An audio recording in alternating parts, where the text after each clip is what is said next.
of the Mercy Church in Olathe, and he's the creator of the Hanky Panky Challenge. Please welcome, with his lovely wife Jana, Pastor Timmy Gibson.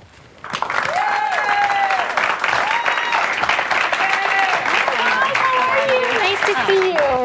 How are you? Good to meet you. Hi, nice to We're getting tangled up here. All right, guys. What's going on? Have a seat on our hanky panky couch. Hey, all right. Okay, we want to hear about Swanky this challenge. couch. We know it already happened, but tell us about it. Well, we teach a marriage series every year at our church, and this year we had heard about a book that talked about a couple that engaged in hanky-panky every day for 100 days. Now, hanky-panky doesn't always have to be sex, No, right? it doesn't, and that was the thing. For us, a lot of times when people say, hey, let's do this challenge, it's usually a sex challenge that lasts, and we thought, let's be creative and do hanky-panky, more intimate times together, back rubs, poems together, maybe movies, pillow talk, and sex too, of course. Kind of, go through the kitchen and kind of feel her up and then move That's on. right, yeah. So that is what we're working away from. Working away from that. Yeah. This hanky panky. Yeah, but the point is intimacy and connection, not just to feel no, up I and know. walk I away. understand. All right. Absolutely. Well, Pastor, I know that one of the big hang-ups in especially the Christian faith is the sex and intimacy conversation. Sometimes people find God and then they lose everything else, and they think that sometimes there are things that become taboo. Right. Do you guys talk about that in your series as well? Yes, absolutely. That's part of the challenge, I think. I was born and raised in church, and I never heard any subjects talked about in sex or anything to do with the bedroom. And so we felt that since it was such taboo, but it's what everybody's talking about, and we thought it'd be really good to have more of a balanced perspective on the subject presented in church in a real God-honoring way. Now, I would imagine you have a lot of critics and a lot of people who are. Oh, we get a lot of hate mail. Yeah. And how do you handle that? I mean, people are going to think what they're going to think. I mean, Right. that's for their deal. But we think the congregation loves it, and we get a lot of people that say, we've been married for X amount of years, and we are so glad you're covering this topic because we've never really heard it talked about in church. And so it's been a real positive thing. Initially when you started that you had divided your congregation into into women and men and had some very candid discussions. I'm sure some people were more hindered than others, but what were some of the most interesting things you found as far as the dichotomy between the two genders and how they responded to this challenge? Well, probably. This is not a family show, by the way. Okay. Is it okay to say? And by the way, no one's watching. Yeah. My mom, his sister, maybe some people in your congregation, that sums it up. Yeah. So say what you want. Probably the biggest, when we split up the groups, that's when all heaven broke loose, if you will, in the sense of questions that would come in, because we allowed them to write the question down on a note and turn it in so that it could be anonymous.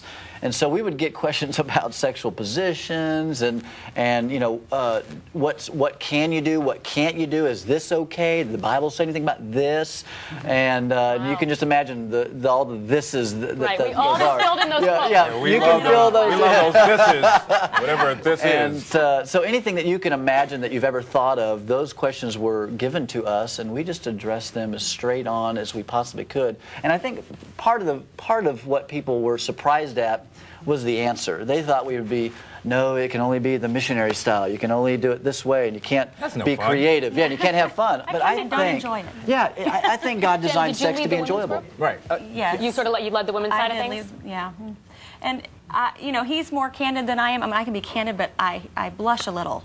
So, but okay, let's see about that. I still get through it. And I always get the girls that go, just to embarrass me. Of course, they ask you the extreme questions. God love my friends. My next question is, how has this affected your own personal relationship as man and wife? I mean, you're teaching everybody else what to do.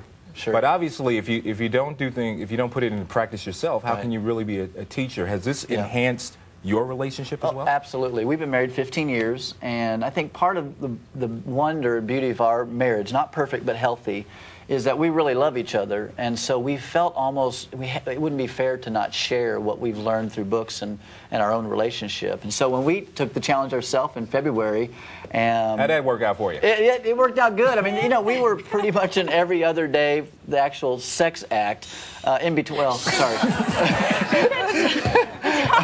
But in between that, we did the poems and the back rubs, the movies, and for a month, all of February, we would do Intimately Connect. You guys have children. Yeah. They're older. They put them to bed. They're supposed to go to bed. Give them some NyQuil, put them to bed, and it's all good. We turn on music in their room. Kind of blocks out the sound. Okay, NyQuil and a cage. Yeah, NyQuil. Yeah. Have you read Twilight? Yeah. You know when he bit the bed? No. Sorry. Pillows? I'm sure everyone is getting the reference, but I'm sorry. Yeah. I tell you, this is bold. Yeah. And I really awesome. congratulate It's really you wonderful. doing Thank that. you. Because I believe that in the church, that's where that stuff should be talked about. Yeah, I mean, it's a part of life. It is. Guidance of all kind, you know? Absolutely. Yeah, and if you're going to be a relevant church, and you got to talk about everything that would be current and relevant, because most couples are having sex. So hopefully. It's something that hopefully the church. I have can 6 discuss kids, it. so I know a little you're bit familiar about with that. 6 6 times. he knows of. Okay, anyway. You guys, thank you so much. This Jew might just convert and come to your church. See you in Olathe.